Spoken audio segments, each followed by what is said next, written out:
India Legal presents Courts Roundup.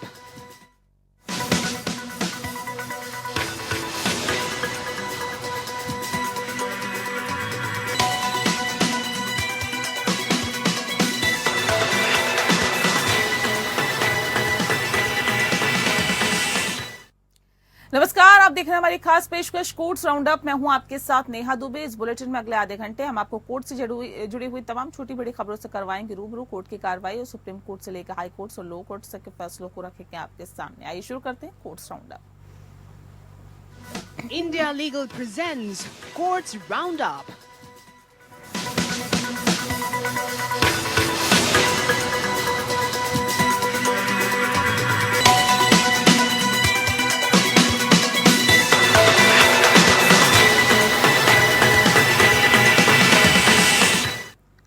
Supreme court ने विजय मदन लाल चौधरी के फैसले के खिलाफ लंबित पुनर्विचार याचिकाओं को आज 18 सितंबर को अस्थायी रूप से सूचीबद्ध किया, जिसमें पीएमएलए के विभिन्न प्रावधानों को बरकरार रखा गया था। सीनियर एडवोकेट कपिल सिब्बल ने जस्टिस सूर्यकांत और जस्टिस उज्जवल भुइया की खंडपीठ के समक्ष मामले का उल्लेख किया। जस्टिस कांत, जस्टिस सीटी रवि कुमार और जस्टिस भुइया की 3 जजों की पीठ पुनर्विचार याचिकाओं पर सुनवाई कर रही है। जस्टिस रवि कुमार मौजूदा सुनवाई में नहीं बैठे थे और ऐसे में मामले को फिर से सूचीबद्ध करना पड़ा। Justice A M Khanwilkar, justice Dinesh Maheshwari और जस्टिस सीटी रवि कुमार की पीठ ने 27 जुलाई 2022 को फैसला सुनाया था। इस फैसले के तहत पीएमएलए के कुछ प्रावधानों को बरकरार रखा गया। इसमें शामिल है पहला, प्रवर्तन निदेशालय की गिरफ्तारी, कुर्की, तलाशी और जब्ती की शक्ति से संबंधित पीएमएलए की धारा 5, 8, उपधारा 4, 15, 17 और 19। दूसरा, पीएमएलए की धारा 24 सबूत रिवर्स बर्डन से संबंधित इस संबंध में न्यायालय ने कहा है कि प्रावधान का अधिनियम के उद्देश्य के साथ उचित संबंध है। और तीसरा ये कि पीएमएलए की धारा 45 को जो जमानत के लिए दोहरी शर्तें प्रदान करती है, इस संबंध में कहा गया कि संसद 2018 में निकेश ताराचंद शाह के सुप्रीम कोर्ट के फैसले के बाद भी प्रावधान में संशोधन करने के लिए सक्षम थी, जिसने शर्तों को खारिज कर दिया था। इस निर्णय के बाद वर्तमान पुनर्विचार याचिका दायर की गई। जस्टिस खानविलकर के रिटायरमेंट के साथ ही तत्कालीन सीजेआई एनवी रमन्ना ने याचिकाओं पर बता दें आपको कि विचार करने के लिए पीठ की अध्यक्षता की और 25 अगस्त 2022 को नोटिस जारी करते हुए सीजेआई रमन्ना की अगुवाई वाली पीठ ने मौखिक रूप से टिप्पणी की कि फैसले के कम से कम 2 निष्कर्षों पर पुनर्विचार की आवश्यकता है। पहला, वर्तमान मामले की सूचना, रिपोर्ट या ईसीआईआर की प्रति अभियुक्त को नहीं दी जानी चाहिए। और दूसरा, निर्दोषता के अनुमान को उलटने का अधिकार बरकरार रखना।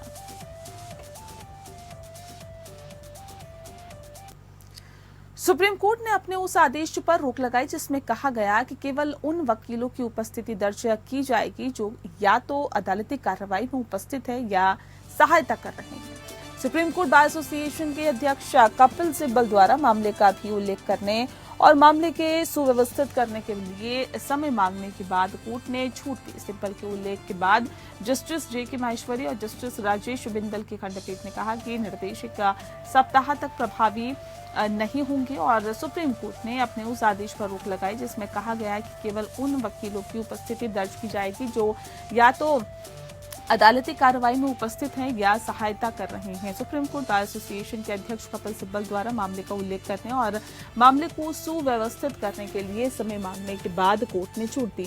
सिब्बल के उल्लेख के बाद जस्टिस जेके माहेश्वरी और जस्टिस राजेश बिंदल की खंडपीठ ने कहा कि निर्देश एक सप्ताह तक प्रभावी नहीं होंगे।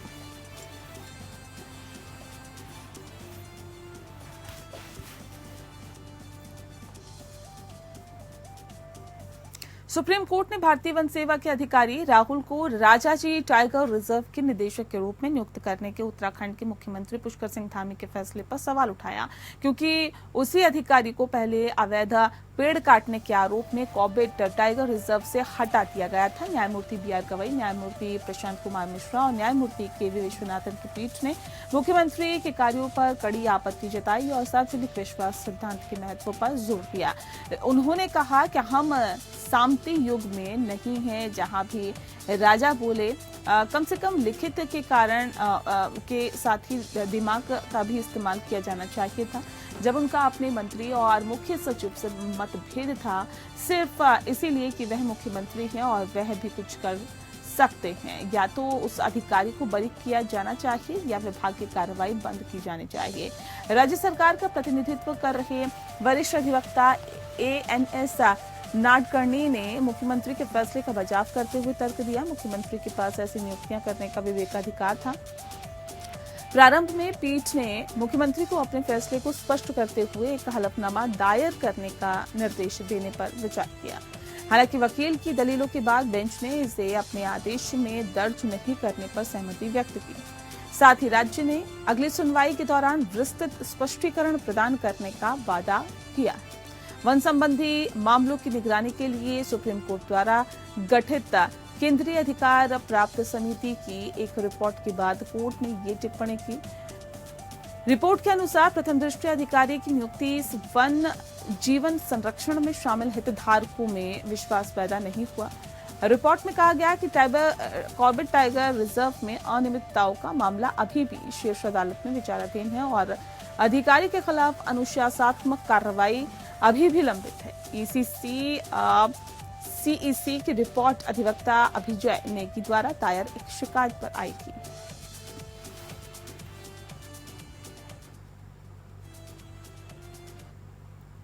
सुप्रीम कोर्ट ने इनकम टैक्स एक्ट 1961 की संशोधित धारा 80 DD को पूर्वव्यापी प्रभाव से लागू करने से इनकार किया, जो जीवन आधार पॉलिसी के ग्राहक को 60 वर्ष की आयु प्राप्त करने पर पॉलिसी के तहत जमा की गई राशि को बंद करने और उस दिव्यांग व्यक्ति के लाभ के लिए जमा की गई राशि का उपयोग करने का विकल्प प्रदान करती है, जिसके लिए पॉलिसी खरीदी गई थी। ये उल्लेख करना उचित है कि IT एक्ट की धारा 80 DD में संशोधन से पहले 60 वर्ष की आयु प्राप्त करने पर दिव्यांग आश्रित के लाभ के लिए जीवन आधार पॉलिसी खरीदने वाले देखभालकर्ता या ग्राहक के पास पॉलिसी के तहत जमा की गई राशि को बंद करने और दिव्यांग आश्रित के लाभ के लिए जमा की गई राशि का उपयोग करने का विकल्प नहीं होता था, क्योंकि देखभालकर्ता की मृत्यु होने पर भी उस राशि का उपयोग दिव्यांग व्यक्ति के लाभ के लिए किया जा सकता था। इस संबंध में वर्ष 2017 में रिट याचिका दायर की गई, जिसमें याचिकाकर्ता ने उन कठोर मामलों पर प्रकाश डाला था जहां पर दिव्यांग व्यक्तियों को अपने माता पिता के जीवन काल के दौरान भी वार्षिकी या एक मुश्त भुगतान की आवश्यकता हो सकती है। न्यायालय का अनुरोध स्वीकार करते हुए वित्त अधिनियम 2022 की धारा 21 के अनुसार आयकर अधिनियम की धारा 80 DD में संशोधन किया गया। याचिका के माध्यम से याचिकाकर्ता ने 2014 में बहुत पहले बनाई गई पॉलिसी के संबंध में IT एक्ट की धारा 80 DD में किए गए संशोधन के पूर्वव्यापी संचालन की मांग की, क्योंकि उक्त वर्ष में ऐसी पॉलिसियां बंद कर दी गई थी। न्यायालय ने कहा कि यदि संशोधन को पूर्वव्यापी रूप से लागू किया गया तो ये पॉलिसी के उद्देश्य और लक्ष्य को ही विफल कर देगा, जिसे दिव्यांग व्यक्ति के लाभ के लिए डिजाइन किया गया, जिसे देखभाल करने वाले मृत्यु की स्थिति में उन्हें वित्तीय संकट में न रखा जाए। सुप्रीम कोर्ट से सहारा समूह को बड़ी राहत मिली है। बता दें कि सुनवाई के दौरान देश की सर्वोच्च अदालत ने कहा है कि निवेशकों का पैसा लौटाने के लिए सेबी सहारा फंड खाते में करीब 10,000 करोड़ रुपए जमा करने के लिए सहारा समूह को अपनी संपत्ति बेचने पर कोई प्रतिबंध नहीं है। 1 अगस्त 2012 को शीर्ष अदालत ने निर्देश दिया था कि सहारा समूह की कंपनियां SIRECL और SHECL निवेशकों से जमा की गई राशि को 15% सालाना ब्याज के साथ सेबी को वापस करेगी। बता दें कि ब्याज धनराशि जमा करने की तारीख से पुनर्भुगतान की तारीख तक के लिए देय होगा। न्यायमूर्ति संजीव खन्ना, न्यायमूर्ति MM सुंदरेश और न्यायमूर्ति बेला M त्रिवेदी के पीठ ने सहारा समूह के अदालत के निर्देशानुसार राशि जमा नहीं करने पर नाराजगी जताई है। सहारा समूह की ओर से पेश वरिष्ठ अधिवक्ता कपिल सिब्बल ने कहा है कि कंपनी को अपनी संपत्तियां बेचने का अवसर नहीं दिया गया। इस पर पीठ ने कहा कि न्यायालय के आदेश अनुसार 25,000 करोड़ रुपए से बाकी 10,000 करोड़ रुपए जमा करने के लिए सहारा समूह पर अपनी संपत्तियां बेचने के लिए कोई प्रतिबंध नहीं है। ऐसे में न्यायालय ने साथ ही जोड़ा कि संपत्तियों को सर्किल रेट से कम कीमत पर नहीं बेचा जाना चाहिए। इसे सर्किल रेट से कम कीमत पर बेचने की स्थिति में न्यायालय की पूर्व अनुमति लेना होगा और ऐसे में 2012 में सुप्रीम कोर्ट ने सहारा की दो कंपनियों को 2008 और 2011 के बीच उनके डिबेंचर में निवेश करने वाले 2 करोड़ से अधिक छोटे निवेशकों को 15% ब्याज के साथ 25,000 करोड़ रुपए वापस करने का आदेश दिया था। जमा राशि सेबी के पास जमा करने का भी निर्देश दिया गया था। Justice Sanjeev Khanna, justice MM Sundresh और जस्टिस बेला एम त्रिवेदी की पीठ ने के समक्ष ये मामला था और जिसने लगभग पूरे दिन इस पर सुनवाई की और इसे 4 सितंबर के लिए फिर से सूचीबद्ध कर दिया। बता दें आपको कि इस सुनवाई में इस बात पर पर्याप्त बहस हुई कि सहारा द्वारा जमा की जाने वाली शेष राशि को कैसे वसूला जा सकता है।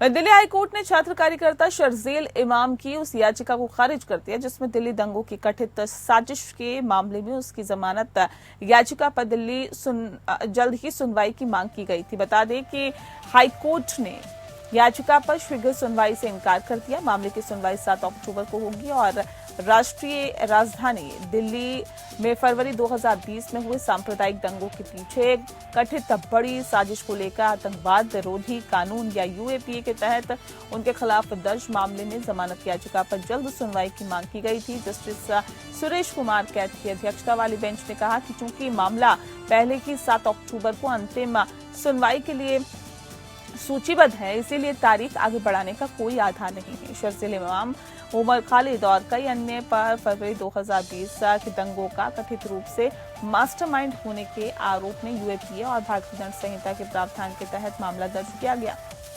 इमाम के वकील ने बताया कि उनकी जमानत याचिका खारिज करने के ट्रायल कोर्ट के आदेश को चुनौती देने वाली उनकी अपील 28 महीने से लंबित है और मामले को कई बार सूचीबद्ध किए जाने के बावजूद भी ये अपने निष्कर्ष पर नहीं पहुंची है।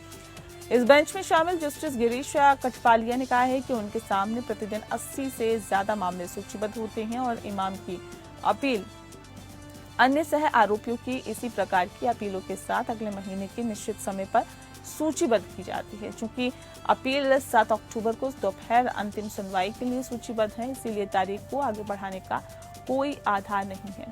अदालत ने कहा कि आवेदन खारिज किया जाता है।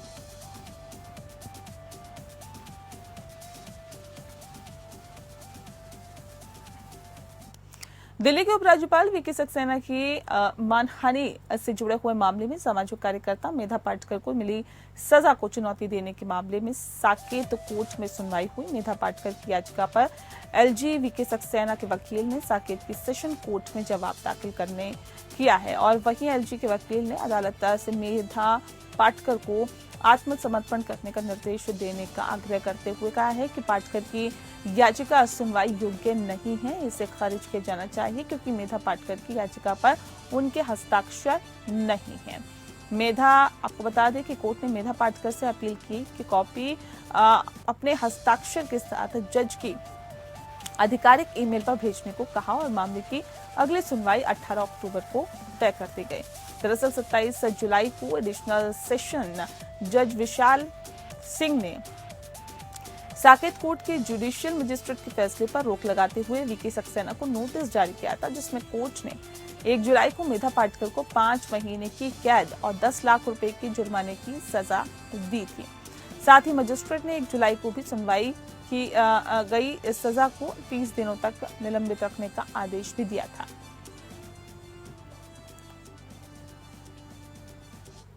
वहीं पंजाब हरियाणा हाईकोर्ट ने कहा है कि जेल स्टाफ जेल में मोबाइल फोन के अनधिकृत कब्जे में पाए जाने वाले कैदियों के साथ प्रतिनिधि दोष साझा करता है।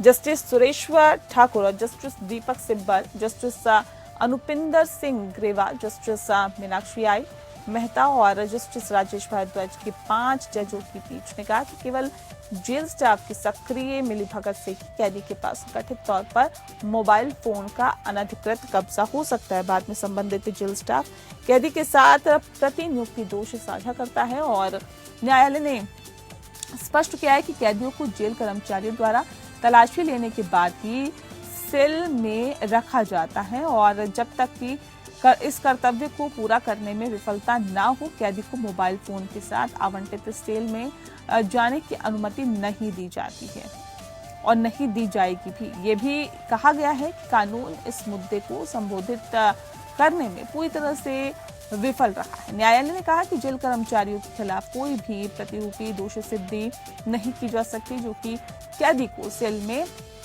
मोबाइल फोन ले जाने में दोषी ठहरा देते, जो संबंधित जेल में उसे आवंटित हो जाता है। पूर्ण न्यायाधीशों की पीठ का गठन 10 प्रश्नों के सेट पर निर्णय लेने के लिए किया गया। मामले में मुख्य प्रश्न ये था कि संबंधित नियमित न्यायालय द्वारा किसी भी दोष सिद्धि के बिना संबंधित कैदी से मोबाइल फोन के अनधिकृत कब्जे का पता चलने मात्र से ही उसे पैरोल का विशेषाधिकार मांगने से वंचित कर दिया जाता है, खासकर तब जब जघन्य अपराध में भी कुछ सख्त शर्तों के अधीन सक्षम अधिकार क्षेत्र की नियमित अदालतें संबंधित अभियुक्त को जमानत दे सकती है। न्यायालय ने निष्कर्ष निकाला कि कैदियों के पास मोबाइल फोन पाए जाने मात्र से ही पैरोल देने में इनकार नहीं किया जा सकता, क्योंकि इसके लिए कोई ठोस सबूत है। ये बेहद कठोर और दमनकारी है।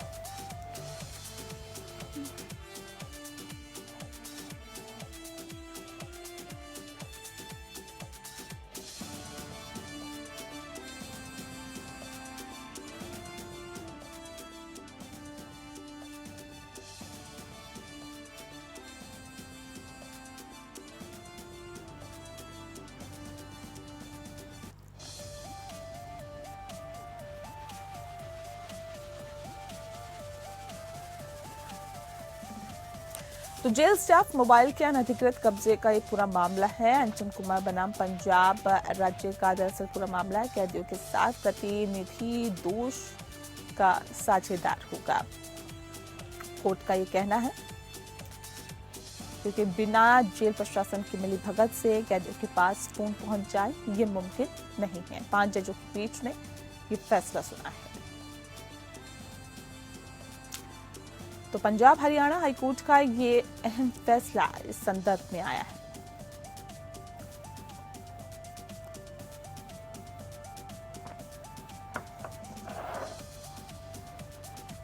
तो कैदियों को कर्मचारी द्वारा तलाशी लेने के बाद भी सेल में रखा जाता है और उसके बावजूद भी अगर कैदियों के पास फोन मिलता है तो इसमें जेल प्रशासन भी उतना ही जिम्मेदार होगा।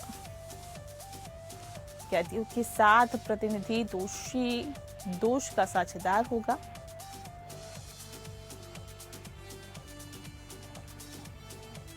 पांच जजों की पीठ ने यह अहम फैसला सुनाया है।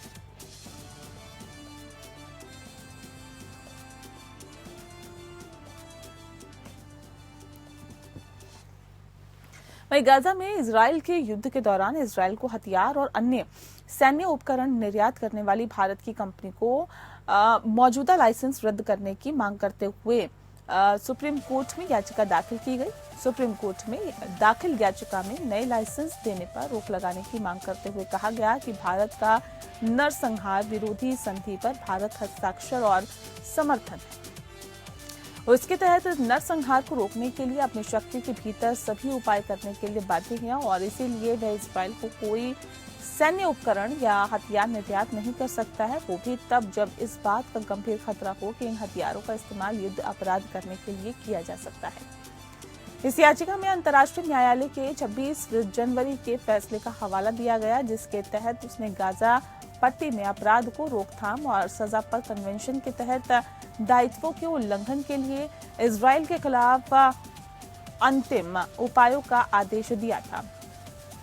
अंतिम उपायों के अनुसार अंतिम उपायों में सभी हत्याओं और विनाश पर तत्काल सैन्य रोक भी शामिल है। याचिकाकर्ताओं के मुताबिक सैन्य हथियारों की ये निरंतर आपूर्ति भारत के संविधान के अनुच्छेद 14 और 21 के साथ पठित 51 उपधारा सी के साथ ही अंतर्राष्ट्रीय कानून के तहत भारत के दायित्वों का उल्लंघन है। याचिका में कहा गया कि भारत को इजराइल को दी जाने वाली अपनी सहायता, विशेष रूप से सैन्य उपकरण सहित अपनी सैन्य सहायताओं को तत्काल निलंबित कर देना चाहिए, क्योंकि इस सहायता का उपयोग जेनोसाइड कन्वेंशन, अंतर्राष्ट्रीय मानवीय कानून या सामान्य अंतर्राष्ट्रीय कानून के अन्य अनिवार्य मानदंडों के उल्लंघन के लिए किया जा सकता है। इसके अलावा भारत को ये सुनिश्चित करने के लिए तत्काल हर संभव प्रयास करना चाहिए कि इजराइल को पहले से दिए गए हथियारों का इस्तेमाल नरसंहार करने, नरसंहार के कृत्यों में योगदान देने या ऐसे तरीके से उपयोग न किए जाए जिससे कि अंतर्राष्ट्रीय मानवीय कानून का उल्लंघन हो।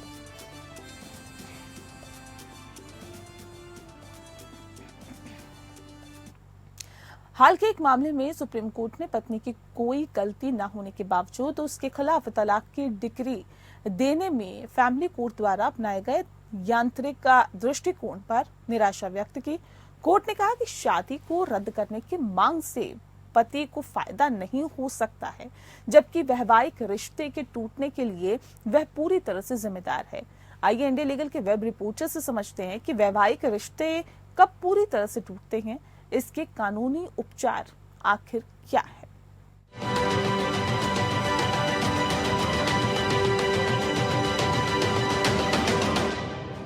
एक मैरिज तब इर्रिट्रीवेबल ब्रोकन माना जाता है जब दोनों स्पाउस के बीच में रिश्ता इतना बिगड़ चुका हो कि उसे वापस ठीक करना मुमकिन ना हो और दोनों के बीच में समझौता होने की उम्मीद ना हो। ऐसे केसेस में मैरिज को आगे चलाने का कोई मतलब नहीं होता, क्योंकि इमोशनल बॉन्ड और म्यूचुअल रिस्पेक्ट पूरी तरह से खत्म हो चुकी होती है। सुप्रीम कोर्ट ऑफ इंडिया ने शिल्पा शैलेश वर्सेस वरुण श्रीनिवास 2023 के केस में इर्रिट्रीवेबल ब्रेकडाउन ऑफ मैरिज को एक वैलिड ग्राउंड फॉर डाइवोर्स के तौर पर रिकॉग्नाइज किया, जो अंडर आर्टिकल 142 के पावर्स के तहत है। इसके जरिए कोर्ट एक मैरिज को डिसॉल्व कर सकती है, भले ही existing statutory grounds for divorce पूरे ना होते हों। हालांकि irretrievable breakdown of marriage Hindu Marriage Act 1955 के तहत एक्सप्लिसिटली मेंशन नहीं है, लेकिन सुप्रीम कोर्ट फिर भी आर्टिकल 142 के अंडर कुछ कंपेलिंग केसेस में इस बेसिस पर डाइवोर्स को दे सकती है। डाइवोर्स ग्रांट करने की पावर सुप्रीम कोर्ट के पास है। इस ग्राउंड को प्रूव करने के लिए प्रोलॉन्ग सेपरेशन, रिकंसिलिएशन के फेल अटेम्प्ट्स, कोहैबिटेशन की पॉसिबिलिटी ना होने के एविडेंस देना जरूरी होता है।